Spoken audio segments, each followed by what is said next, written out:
Mana ube hafi maze utabara isi yawe dore warayiduhaye nayo rubanda rurawe twe dushaka kubana nayo rubanda ikabyawe twe dushaka urukundo nayo rubanda ikabyawe iyo rubanda ni twebwe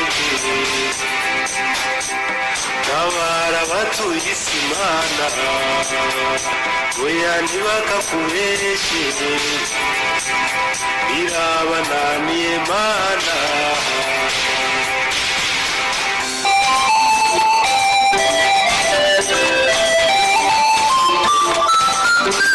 nta buryo bareba biga kurasana kurya baba bakomeje bagatumiza ibitwaro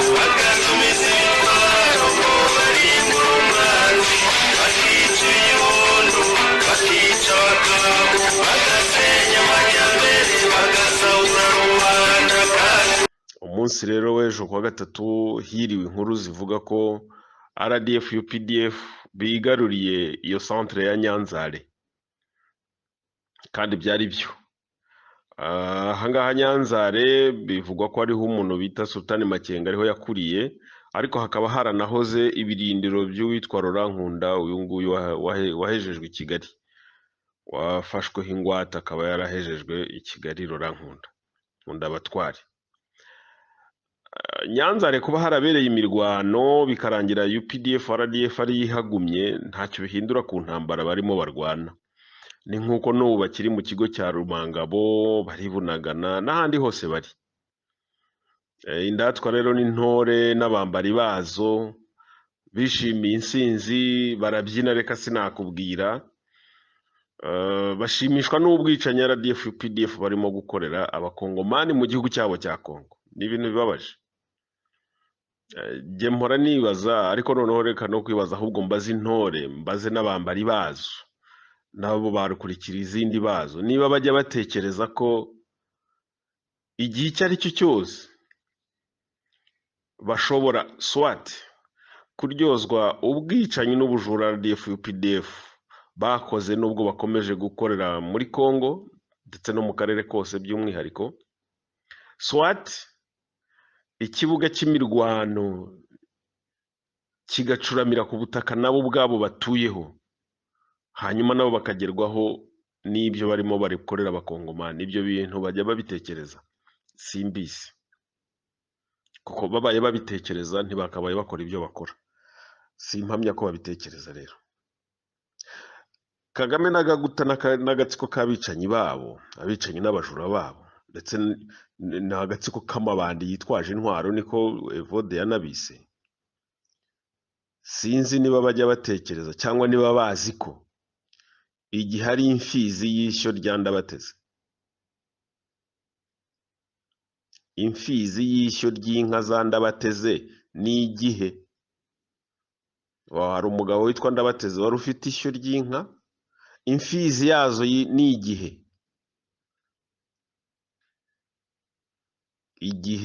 ikintu cyitwa igihe cyonyine cyagiye kigafata Paul kikamuvuruga mpaka kikamupfura umusatsi kuriye akagenda asaba yangwa nubwo n'ubundi atarariho ariko igihe kikamupfura umusatsi akagenda asaba yangwa kigafata Museveni tuzi kikamukobanya amatama igihe burya si igihe cyemerera Kisekedi Chilombo kwita Kagame ngo ni nyankarakata igihe kikemerera Charles Kambanda gutangariza Kagame ko bazamwica nka Savimbi cyangwa bakamuboha nka Tayiroro so kwishimira rero ubwicanyi n'ubujura RDF UPDF barimo gukorera abakongomani no gufatanyacyaha kandi igihe kirasubiza hari igihe ababikora babiryozwa gusa icyo nibariza mumbarize namwe niba kuri iyi saha iyo RDF UPDF aribo bakiri Nyanzare uyu munsi nibo bagihari ejo nibo bari bahari koko inkuru zaravuze abantu barabyina kuri iyi saha kuri uyu munsi wa kane ubigeze mu masangahera bigeze saa 11 saa nimugoroba. RDF UPDF nibo bakiri Nyanzare, hanyuma se bahavuye ku bwende cyangwa bahakuwe ku ngufu z'umunwa w'imbunda? Uretse se ko hari bake wenda bashobora kuba bararujwe bakirukankanwa bajyanwa guhambwa mu Rwanda, abandi bandaraye ku misozi hariya bazahambwa nande kandi ryari? Ubwo ibyo nibyo byo kwishimira? Hari uwabyishimira? Kurwanira Nyanzare, kuhafata no kuhava, byose nta cyiza kirimo, ntacyo kwishimira gihari, kuko hashiriye abana b'abantu, ntacyo kwishimira gihari, kandi hashiriye abana b'abantu ababoshya bigaramiye, ntacyo kwishimira gihari. Gusa icyo mpamya cyo ni uko kuri iyi saha UPDF RDF ataribo bakiri muri Nyanzare, ndetse nta n'abakiri Mweso, nta n'abakiri Tongo. Nibashaka, niba bishobora ejo bazahagaruke, ariko kuri iyi saha mvugira ntabahari. Uburyo bahavuyemo nabyo, bahavanywe nabyo si ibyo kwishimirwa, nta kishimirwa kirimo. Ishiraniro n'ishiraniro, intambara irica kandi yica abantu, igasenya ibintu. Abana b'Abanyarwanda bashize. Uyu munsi abantu baravuga ngo bafashe. Nibyo mbwira abantu bagombye, ibyo Mubaraka yavuze ati ntabwo dushobora kurwanira aha, kuko twamena televiziyo, umubyeyi tukaba twamuhungabanya ari muri saloni. Tugomba kujya kurwanirayo tukarangiriza hariya. Ubu ni ubutumwa bukomeye. Kagame iyo ushaka intambara, iyo udashaka intambara urayitegura. Twayiteguye kera cyane. Ariko ubwo bwa Paul Burorere, ubwa Mubaraka ni ubutumwa butomoye. Ntabwo dushobora kwemera kurwanira aha, uretse ko na Kagame yabivuze. Ntidushobora kwemera kurwanira aha, tugomba kujya kurwanirayo, niho hari ikibuga. Na Kagame yaravuze ngo umuriro bawuzimirizaho wakiye. Ubwo butumwa buratomoye, ni ukuvuga ngo intambara iri kubera ku butaka bwa Kongo ni kimwe n'uko yaba iri muri Kigali, muri Nyarugenge, muri Nyamirambo, muri Kicukiro, muri Remera, muri Kanombe, muri Butamwa, muri Gikondo, muri Nyarurama, muri Mburabuturo, muri Kacyiru, ku Gisozi. Ni kimwe, bari kurwana nk'abarwanira aho ngaho. Niyo mpamvu rero Wazalendo, nge mvuga Wazalendo kuko abandi mba mbona ntazi ibyo barimo, turaza kubigarukaho. Wazalendo bagomba kurwana nk'abarimo kurwanira muri Kigali, kuko niko bimeze, niyo filozofi yabo. Bagomba gushirira hariya aho kugira ngo babambukane umupaka. Intambara igomba, ni ukuvuga ngo RDF wa nyuma bashaka kwapfa agomba kugwa ku butaka bwa Kongo. RDF wa nyuma indatwa zifuza ko yicwa na Wazalendo agomba kugwa ku butaka bwa Kongo. Abari ku butaka bwa Kongo bazashira, abandi bagiye bahunze. Murumva intambara barimo kurwana ihari. Twigire rero mu birebana noneho na politiki na diplomasi bya Tshisekedi. Mu minsi ishize wavuye Addis Abeba mu nama idafite ikimaze, ngo y'ibyitwa ngo na Afurika yunze ubumwe, yahise ajya mu Bubiligi. Sinzi niba yarageze i Rwanda aho ngo yagombaga guhurira na Kagame, niba ari muri rya joro simbizi. Gusa nyuma yaho yagaragaye i Buruseli no muri Katari, arimo atera ibiti. Ubundi agaragara ari kumwe n'abayobozi b'igihugu cy'Uburusiya, bivugwa ko banasinyanye amasezerano y'ubufatanye mu bya gisirikare. Ndababwiza ukuri, ibi byose ngiye nabonye, kandi n'ubu ndemeza ko hari n'abandi babibona gutyo. Nta kintu kirimo biriya, nta mukiro ku Banyekongo urimo, nta nyungu bifitiye Abakongomani. Ingendo Tshisekedi arimo nta nyungu zifitiye Abakongomani, ntacyo mbibonamo, nta cyiza mbona ku baturage ba Kongo. Rubanda rugufi, Wazalendo, nta cyiza Tshisekedi, ingendo za Tshisekedi nta cyiza zifitiye Wazalendo cyangwa abaturage ba Kongo, ntacyo, rien. birashoboka ko bifitiye bamwe inyungu, bamwe mu bategetsi ba Kongo, bamwe mu basirikare n'abapolisi ba Kongo na Tshisekedi ubwe arimo, ariko nta muturage wa Kongo bifitiye inyungu, ntawe ziriya ngendo ntawe zifitiye inyungu. Ubushize narabajije nti Tshisekedi umaze gutorwa mu buryo n'impamvu twese tuzi, akaba atarashyiraho guverinoma, ziriya ngendo yongeye kwikubura kwihangishwaho kugenda ni iza rubanza kiziraza kumarira iki abakongomani? Ntawansubiza. Ngo agiye mu Bubiligi gusaba Ububiligi ngo Ububiligi n'ubumwe bw'Uburayi ngo bakureho basesa amasezerano yo gucuruza amabuye y'agaciro bagiranye n'agatsiko ka Kagame, ngo hanyuma banagafatira ibihano. Ariko umuntu witwa umukuru w'igihugu utinyuka kujya gusaba ibintu n'umwana utarize amashuri 3 y'ibanze, amashuri 3 ya primaire, atatinyuka gusaba. Nakomeje kwibaza niba ari nacyo cyari kimujyanye, ntago simpise kuko sinemera ko ari byo byari bimujyanye. Gusa birashoboka ko swati yaragiye gufata andi mabwiriza ibwami ko ni iwabo, cyangwa se nawe akaba yaragiye gupfurika bimwe mu byo amaze gupfumbata. Sariva ariko ntago yaragiye gusaba ko basesa amasezerano atamureba. C'est clair, ibintu biri clair, amasezerano reba bayagiranye. Ntago wavuga ngo basesa amasezerano yo gucuruza amabuye atarayawe, ni cunga yawe. Hari ikindi ntago ari cyo cyari kimujyanye. Abantu bagomba kure ibyo bakwereka wibireba ibyo ngibyo. Umuntu yikwereka ukwezi hanyuma ngo urebe aho impera z'urutoki rwe rugarukira, reba aho yakweretse. Biriya batwereka n'ibyo bavuga sibyo. Ntago Tshisekedi yaragiye gusaba Ububiligi na Union Européenne ngo basese amasezerano y'ubucuruzi bagiranye na leta ya Kagame. Jamais. Ayafite hose bubasha ki? Amureba wikise.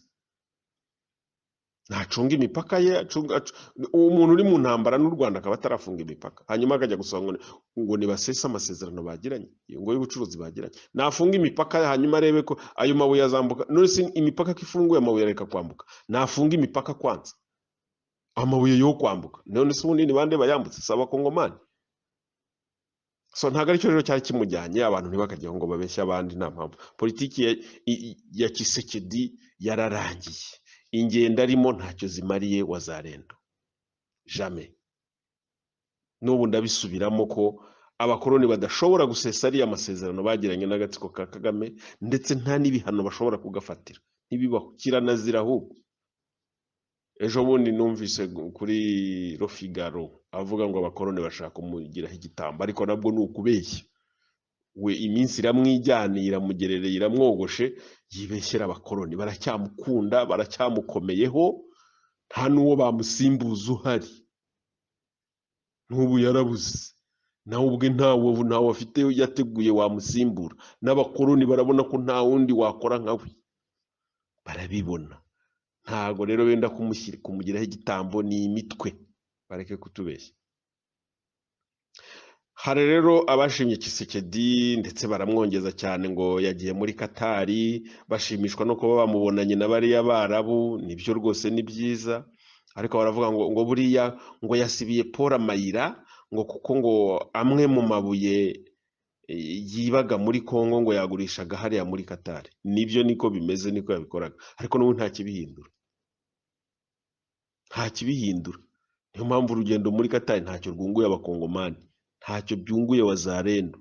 Ni ku nyungu gusa za Tshisekedi ubwe, kuko arimo guhura na ba mafiya bayoboye isi, bayoboye ubucuruzi bw'isi, hanyuma akamenya n'uko bakora. Niwe wenyine byungura ku giti cye.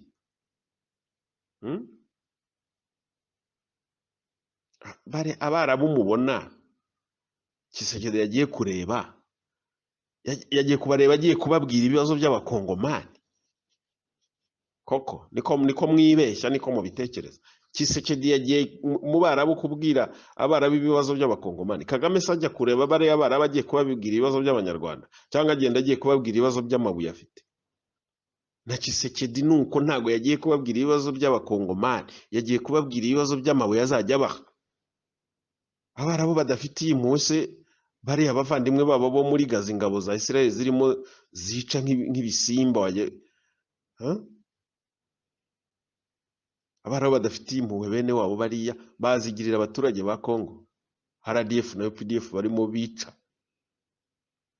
bakabica kandi ibyo basahuye Paul akabishyira abo barabu na esprit ya bien bakabyakira. Murumva Tshisekedi yagiye kubwira abarabu ibibazo by'abaturage ba Kongo. Ibibazo by'abaturage ba Kongo se bikemurwa n'abarabu? Bon, abarabu ba Katari nta mpuhwe bafitiye abaturage ba Kongo. Please. Urugendo rero rwa Tshisekedi haba mu Bubiligi haba no muri Katari ni ingendo zifitiye inyungu Tshisekedi ubwe n'itsinda rya bamwe mu bategetsi bo muri guverinoma ye na bamwe mu basirikare n'abapolisi b'igihugu cye, n'ubundi basanzwe bacuruzanya ayo mabuye na Kagame n'itsinda rye, kuko n'ubundi nibo basanzwe bayagurisha. N'ubu kandi barayagurisha, amakamyo arambuka, ari ibinyura mu bwato mu Kivu, ari ibyambuka ku Rusizi, ari ibinyura ku Gisenyi Petite Barriere, amabuye n'ubu arambuka, yambutswa n'abandi se. Urajya gusaba abantu ngo nibafate ibihano, funga imipaka, ufunga amabuye yawe yashyireho uburinzi, hanyuma Kagame aza turebe aho ayakura. Byakunaniye ngiye kuvuga nabi. Ziriya ngendo n'ubugambanyi burimo gukorerwa Wazalendo, kandi muraza kubibona. Ushobora kumbaza ngo gute? Bariya Wazalendo tubona ni urubyiruko rw'abasore n'inkumi b'abakongomani, barimo n'abagabo bagifite imbaraga, ni imfubyi z'abakongomani barenga miliyoni 15 RDF na UPDF bamaze kwica. Ni imfubyi zafashe umwanzuro, zifata icyemezo cya kigabo, zemera kuba intwari, zifata intwaro kugira ngo birwaneho mu gihugu cyabo, kandi barwane ku miryango yabo, ndetse banarwane ku busugire bw'igihugu cyabo. Imiryango yabo igezwe ku buce n'aba bicanyi ba RDF UPDF. Abo nibo Wazalendo. Abo ba Wazalendo ntabwo batunguye abakoroni gusa, baratunguranye Wazalendo, kandi ntibatunguye abakoroni gusa, batunguye n'ibikoresho byabo Museveni na Kagame, kuko 95 cyangwa 98% by'amatsinda y'abo Wazalendo bitwaga ba Mayimayi, bitwaga imitwe y'inyeshyamba, bitwaga iki, 95 cyangwa 98% bashinzwe na Kagame na Kaguta.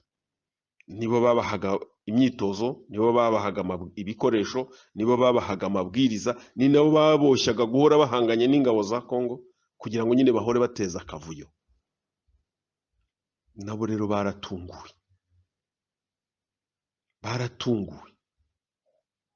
nta nubwo ari abakoroni na Paul na Kaguta gusa batunguwe. Wazalendo banatunguye FARDC na polisi bya Kongo, kuko umunsi umwe gusa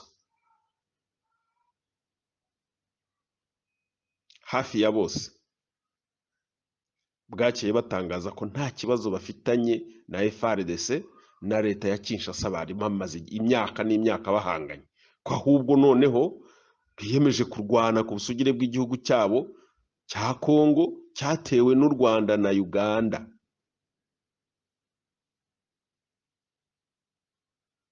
Kabarebe n'umwe mu boshyaga za Mayimayi kurasana na FARDC kugira ngo kavuyo gahore mu burasirazuba bwa Kongo. Urugero n'uriya Mayimayi Gido yajyaga ni Kigali gufata amabwiriza, narabivuze maze kubivuga nka gatatu. Za mashini gani za Kibariga uriya Gido afite bazihawe na RDF na Kabarebe. Umuntu bita Mudasiru n'itsinda rye bafashwe na Gido, barokoka kubera ko abafashe na Special Forces za RDF zahageze zaje kubatwara, nabo bagombaga kuribwa.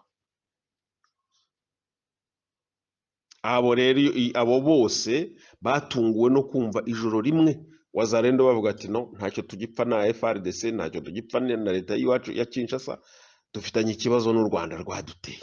Banabajije Gido ati ko wari usanzwe ukorana n'u Rwanda, ati u Rwanda twarakoranaga kubera ko bansabaga kwica abanyarwanda bene wabo.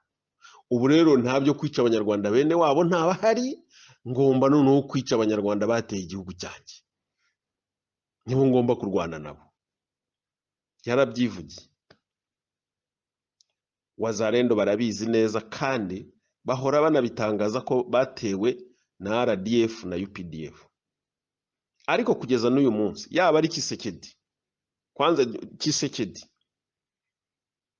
ntabwo aratangaza ku mugaragaro ko yatewe na RDF na UPDF. UPDF bahora bayikingiye ikibaba, avuga ko batewe na RDF gusa. Aho rero murahumva kantu. Ntabwo ari abo gusa batunguye. Wazarendo batunguye na Kisekedi ubwe, batungura na bamwe mu bagize leta ye, kugeza n'ubwo na Kisekedi yaje kuvuga kwiyita ngo ni mu Wazarendo, ariko jewe mbona ari mu Wazarendo wa fake. Kugeza ubu ngubu ibyarimo ni ukugambanira Wazarendo. Ndaje ndabigarukaho mu kanya yananzura, ari kugambanira Wazarendo. Kisekedi yagaragaye ari kumwe n'abayobozi b'igihugu cy'u Burusiya ngo banasinyana amasezerano y'ubufatanye mu bya gisirikare. Reka mwemere nanjye nemere ko ari byiza, reka nanjye nemere ko ari byiza rwose. Ariko se Kisekedi urinzwe n'ingabo z'abakoloni, FARDC ikabitozwa n'abakoloni, iperereza ririmo abakoloni, amasezerano n'Uburusiya basinye bemeranyijwe iki, bazakorana ibiki, bizubahirizwa gute, bifitiye nyungu ki abakongomani? Kuvuga ngo kugira ngo usubize ibyo bibazo birasaba kumenya ngo ayo masezerano akubiyemo iki, bumvikanye iki, gifitiye inyungu abakongomani. Aho hari akabazo. Bumvikanye iki, mikoranire mu bya gisirikare bumvikanye iki, gifitiye inyungu abaturage ba Kongo? Kugira ngo wemeze ayo masezerano ko hari icyo azungura abakongomani, birasaba kumenya ngo ni iki kiyakubiyemo, bemeranyijwe ibiki, bizubahirizwa gute, bizamarira iki abaturage ba Kongo? Kuko ashobora kuba yasinya amasezerano nk'ayo Felix Ange Touadera wa Centrafrique yasinyanye n'Abarusiya. Sarive, birashoboka cyane, nabo bayasinyanye mu bya gisirikare. Uyu munsi muri Centrafrique hari itsinda ry'abasirikare b'Abarusiya, ndetse Uburusiya buteganya kubaka muri Centrafrique ikigo cya gisirikare, base militaire izabamo ngo abagera ku 10,000 y'abasirikare b'Abarusiya.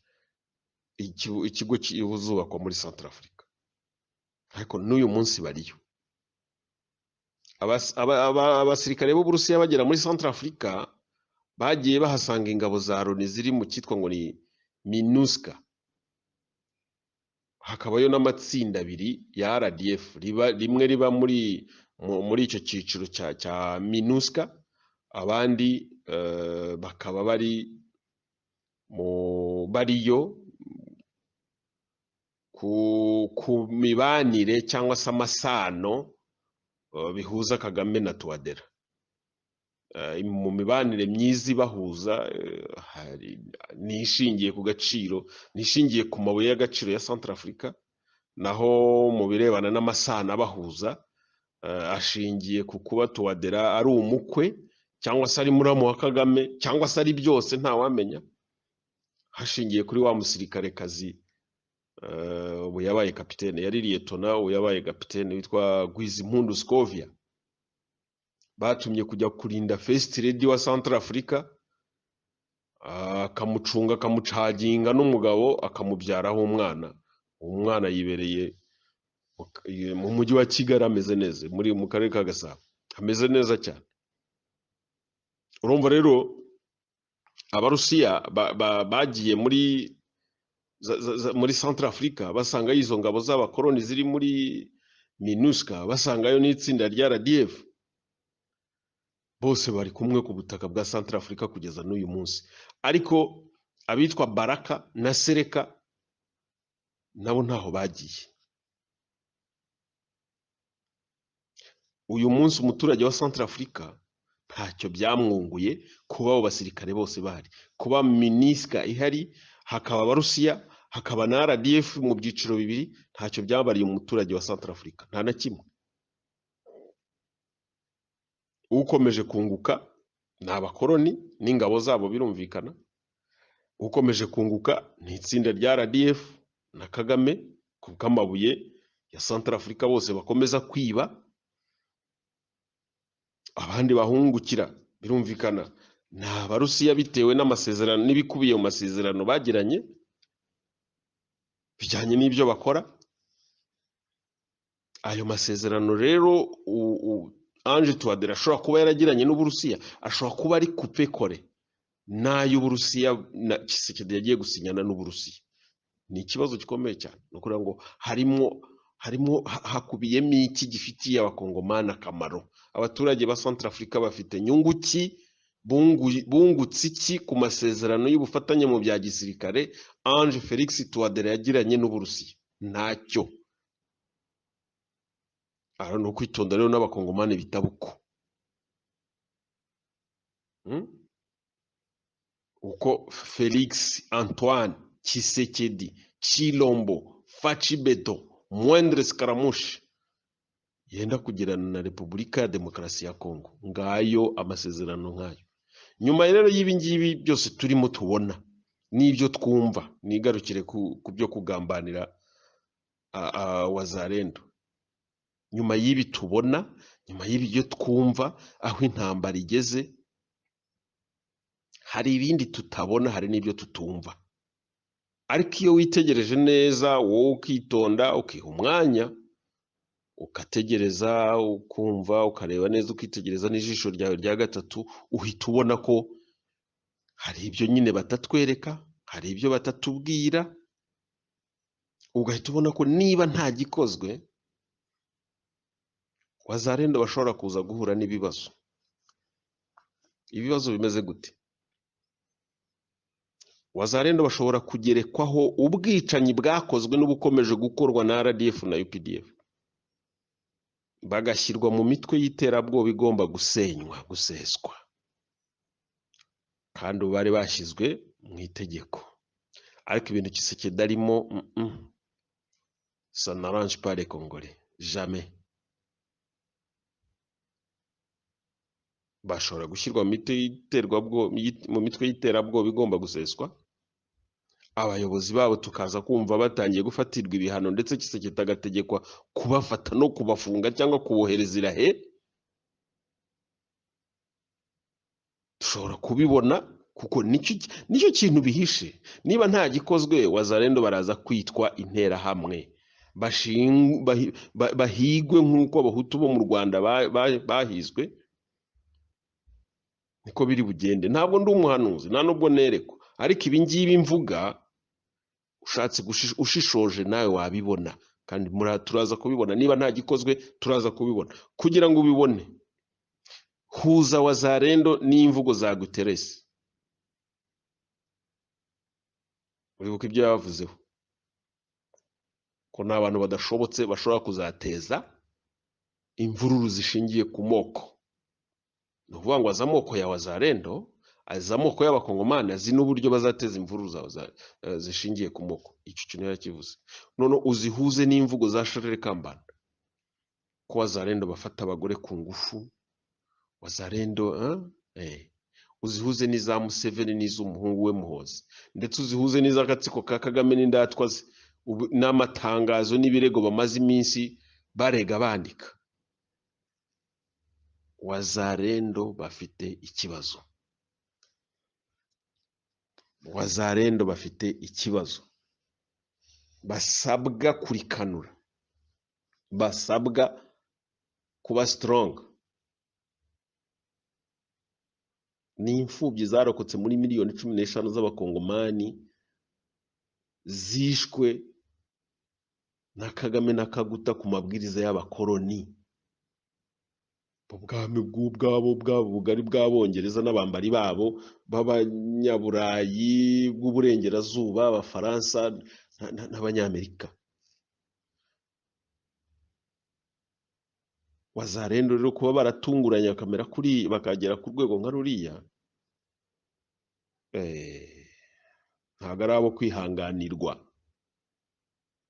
Bashobora guhura n'ibibazo, kuko n'ubu ngubu ndababwira gukubita no kwirukana RDF UPDF ku butaka bwa Kongo ntabwo bisaba ingabo izo arizo zose z'igihugu icyo ari cyo cyose ku butaka bwa Kongo. Nta bufasha ubwo ari bwo bwose bwa physically bw'abasirikare bagomba kuza physically ku butaka bwa Kongo kugira ngo Wazalendo bakubite RDF UPDF. Ntibakeneye kuba bari kumwe n'umusirikare uwo ari we wese w'igihugu icyo ari cyo cyose cyo ku isi. Bo ubwabo barihagije.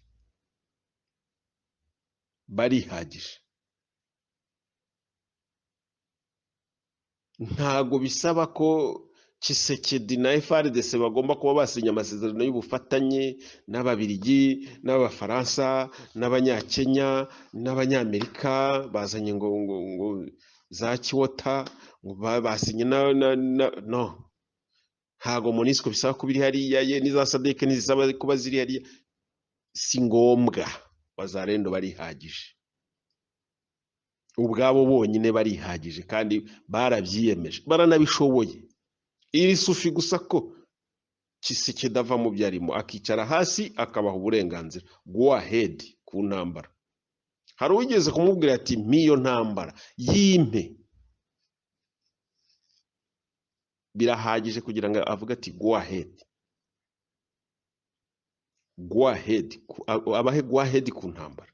Niyo batabaha ibikoresho bya FARDC ariko bakabareka bakabemerera gushaka ibikoresho byabo aho babikura hariho hose, aho byaboneka hariho hose, bakabaha uburenganzira bwo kubyishakira. Wazalendo ndahiye Imana yo mu ijuru ko RDF UPDF ntabwo yamara amezi 2 ku butaka bwa Kongo. Ndabivuze nabisubiramo. Tshisekedi ahaye Wazalendo go ahead ku ntambara, akabaha na go ahead yo kwishakira ibikoresho ahariho hose bashobora kubibona. Nta mezi 2, iminsi 60, umuntu uwo ari we wese witwa ngo ni umusirikare wa RDF wa UPDF waba akiri ku butaka bwa Kongo ntawe. Nicyo bita guerre civile, intambara y'abaturage. Ndakubwiye ngo nta musirikare wa RDF wa UPDF mu minsi 60 waba akiri ku butaka bwa Kongo.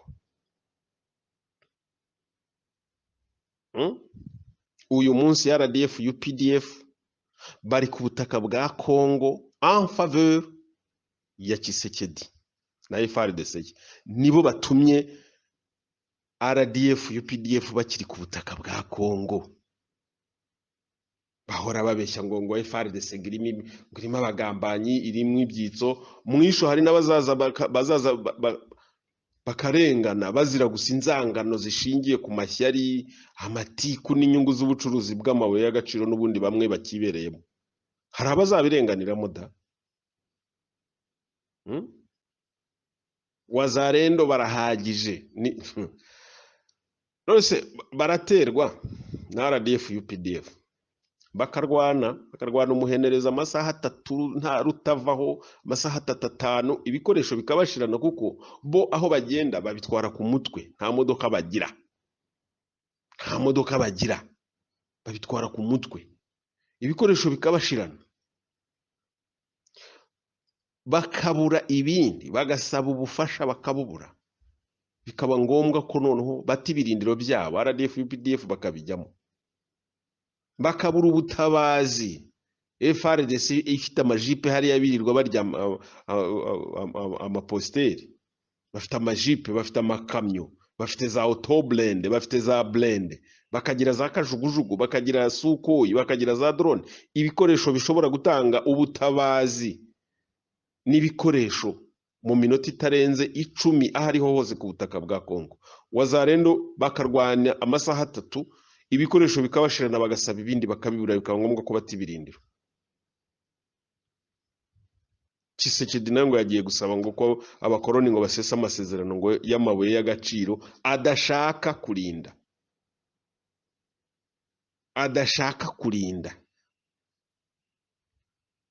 Sinzi niba iki kintu cyumvikana. Ushaka ngo RDF ngo FARDC ibamwe abagambanyi nibyo. Ariko se bisaba iki kugira ngo roderese igisirikare? Abasirikare binjiye barenga 50,000, les jeunes recrues plus de 50,000, barahagije kubaha un colonel, deux major, ukaguruti mu ndangiriza intambara mu burasirazuba bwa Kongo. Abandi bose peu importe amazina, peu importe iki, mujye Kinshasa, mujye kurinda Tshisekedi. Ariko urafata abantu bamaze imyaka 30 bicururiza amabuye na Kabarebe na Poro, ukababwira ngo nibaze ngo barwane n'ingabo za Poro. Bishoboka ze gute? Abo bajenero kiri bihorere. Bwira baba Wazarendo bonyine, babwira uti mes chers amis, mes chers Congolais, go ahead. Mukeneye iki? Ubaha ibyo bakeneye, ibyo udafite ubaha uburenganzira babyishakire. Hanyuma ubasaba igihugu. Wabwira uti nanjye mbahaye iminsi 30 mwe mumpaye igihugu. Munyereke Bunagana, munyereke na Rumanga mu kugera Kabanga. Ubaha iminsi 60 gusa, urebe ko batakiguha. Harakigurira ukanka ngo abana barimo barapfa, abana ntibari n'inkweto z'ibihumbi 12 by'amadolari. Wazarendo ago byumvikana. Urajya gusaba abantu ngo basesa amasezerano y'amabuye y'ubucuruzi bw'amabuye ngo nayawe bazacuruza, ayawe wayarinze. Funga imipaka, funga urugo rwawe, ushyireho ibihindizo, ufunge. Niba mu myaka 30 se bamaze biba babuze za stock, bagenda bakuraho bunyibunyi gake gake. None se nayo urababuza kuyabiba kandi bayabitsi wabo. Funga ku buryo nta yandi, amahoro ahindi. Reka nsoze ngira nti Wazarendo icyo basabwa ubwo no gutanga avi yanjye, mon avis, no kwagura intambara bakayibona nk'iyabo bwite, kandi bakayifata mu buryo bwagutse, bakarekana na politike n'amagambo ya politike na diplomasi bari mu ntambara. Ibyo bya politike na diplomasi byararangiye, kandi Tshisekedi ntawe bazabona muri Rucuro cyangwa Masisi. Nibinakomera azisubirira mu Bubiligi, kandi n'ubundi bizarangira asubiyeyo. Matonge numvise ko bari bavuga ngo niho yacuruzaga pizza, ariko nta n'icyaha kirimo, nta n'igisebo kirimo. Gusa ikiriho nuko bizarangira n'ubundi yisubiriye Matonge, kuko ibyo arimo akora bigaragaza n'ubundi niho iwabo kwa. Azasubirayo. Iyo yagombaga cyangwa se yasabwaga kurwana yarayirwanye, kandi yarayirangije, kandi yarayitsinze. Ahasigaye naha Wazarendo na FARDC nibo intambara iri ku mutwe, ntabwo ari Tshisekedi, nta nubwo ari abasirikare b'amahanga b'ibihugu by'amahanga. Izitwa ingabo za SADC no kwitonda, kuko Kongo ni y'abakongomani, Kongo ni ya Wazarendo, ni y'abakongomani, kandi nyiri umupfu ni ujya hanuka. Izo za SADC ntacyo bucyubusa. FARDC nta kindi kintu na kimwe kera kirabura babuze uretse mu mutwe. FARDC nta kindi babuze uretse mu mutwe. Wazarendo nta kindi cyari cyo cyose babuze uretse uburenganzira. Ari nayo mpamvu nibiba ngombwa, ahubwo bizangombwa ko ubwo burenganzira babwiha, kuko nibatiha ubwo burenganzira, nibikomeza gutya ntibihe ubwo burenganzira bazashira. Abarokotse baba baja n'abacakara mu iwabo. Ntambara ni ya Wazalendo, ntabwo ari ya SADC, ntabwo ari ya EAC, ntabwo ari ya ECOWAS, ntabwo ari ya East Africa, ntabwo ari ya Africa Union, ntabwo ari ya MONUSCO. Intambara ni ya Wazalendo.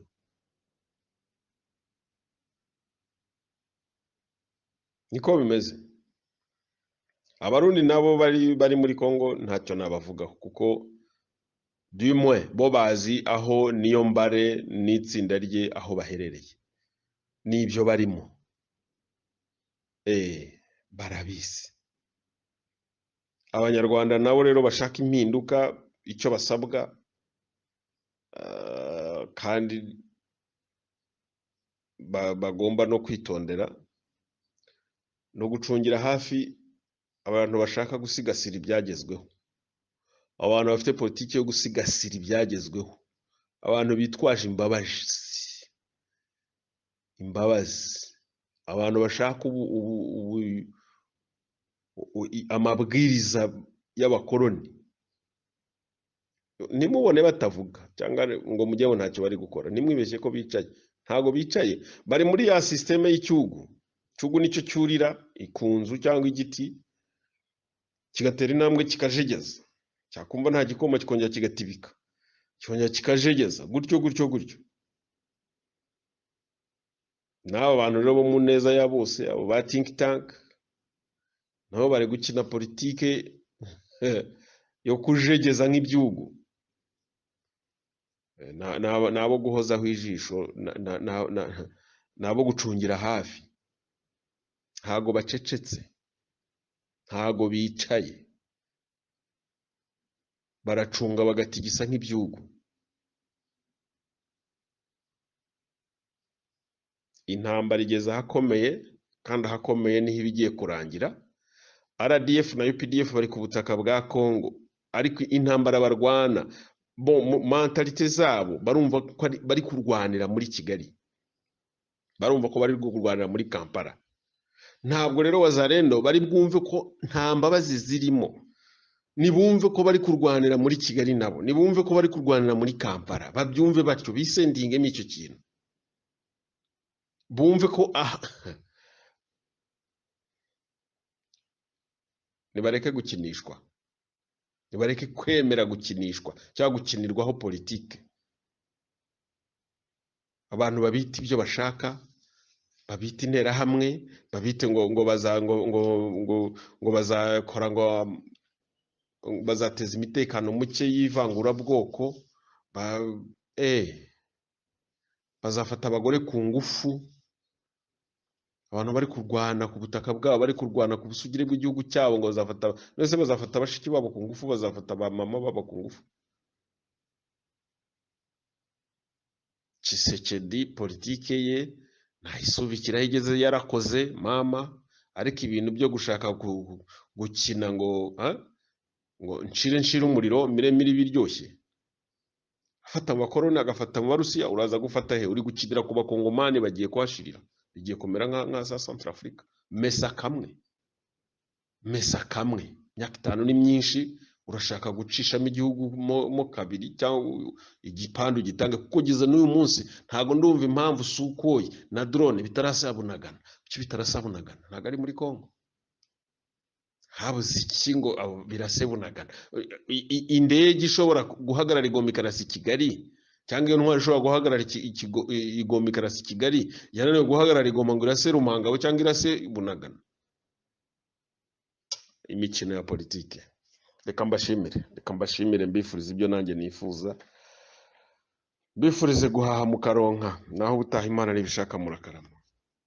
Je regardais hier, lorsqu'on regardait le match, les garçons nous ont fait rêver. On a passé un bon moment de jouissance. Et pendant qu'ils étaient là, ils ont fait un geste pour dénoncer les tueries, les massacres, le génocide qui se passe dans l'est du pays. Tous les journalistes, personne n'a commenté. Et puis ils se sont donné un mot d'ordre. On n'a pas filmé les supporters congolais du début à la fin parce qu'ils avaient des pancartes pour dénoncer le génocide. On ne les a pas filmés. Et ce matin, tous les Congolais sont en train de pleurer sous la toile. Non, Pourquoi? Canal+, BN Sport. Un homme ne se plaint pas. Tant que vous allez attendre que les autres vous fassent des cadeaux, ils ne vous feront pas des cadeaux. Vous devez aussi leur réserver une réponse. Regardez, durant tout ce temps, la guerre continue à l'Est. Parce que nous voulons que les Américains fassent quelque chose. Lorsqu'on a reçu Macron, on voulait que Macron nous comprenne, qu'il parle de l'autre côté avec les Kagame.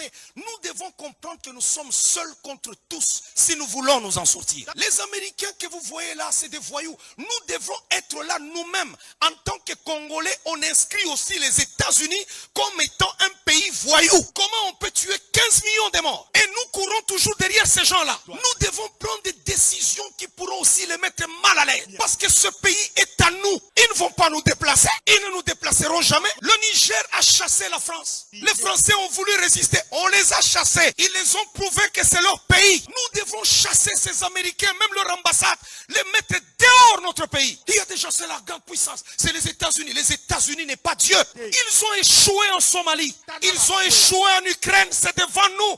Vladimir Poutine les a ridiculisés. Ils ont fui l'Afghanistan. On doit les faire fuir au Congo. Ils doivent fuir au Congo. Ils doivent fermer leur ambassade. On doit les chasser de nos territoires. Et leurs cousins français dehors aussi. Et dire même à Air France de ne plus fouler le sol du territoire congolais. On doit inscrire. Ce n'est pas eux seulement qui ont le monopole de nous inscrire sur la liste des pays voyous. Nous devons inscrire les États-Unis, la France, l'Angleterre, l'Allemagne comme étant des pays voyous. Écoutez. Plutôt qu'on soit là-bas, Anthony Blinken a dit, Anthony c'est qui? C'est un être humain qui s'en va aux toilettes se torcher comme tout le monde. C'est un être humain comme tout le monde. Comment on peut laisser qu'on nous tue là-bas? Mais ils ont des ambassades chez nous. On doit les chasser. Comme ça, la guerre sera ouverte. Parce que c'est des gros hypocrites. Moi, je n'aime pas qu'on pleure, qu'on soit là-bas en train de pleurnicher. Tous les jours, on pleure. Oh, les Américains, oh, les Français. Qu'est-ce que les Français disent? Il y a un complot contre nous.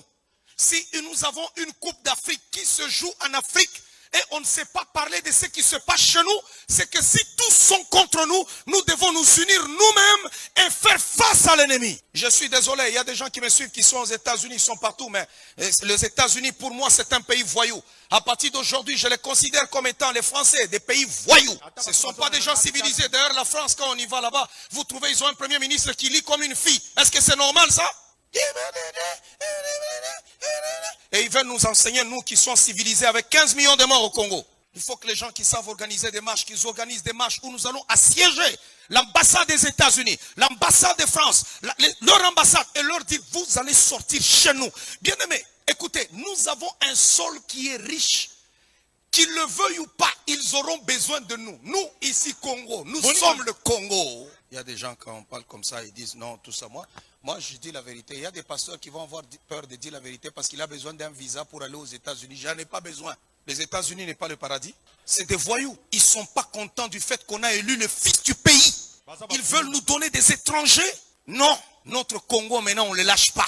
J'ai trouvé les Congolais. Non, Roubaix-Roy, il est là-bas dans la Réunion avec les Kagame. Mais qui Roubaix-Roy rentre ici? Arrêtez-le, Angeli, là-bas. Dès qu'il descend, vous l'arrêtez. Alléluia.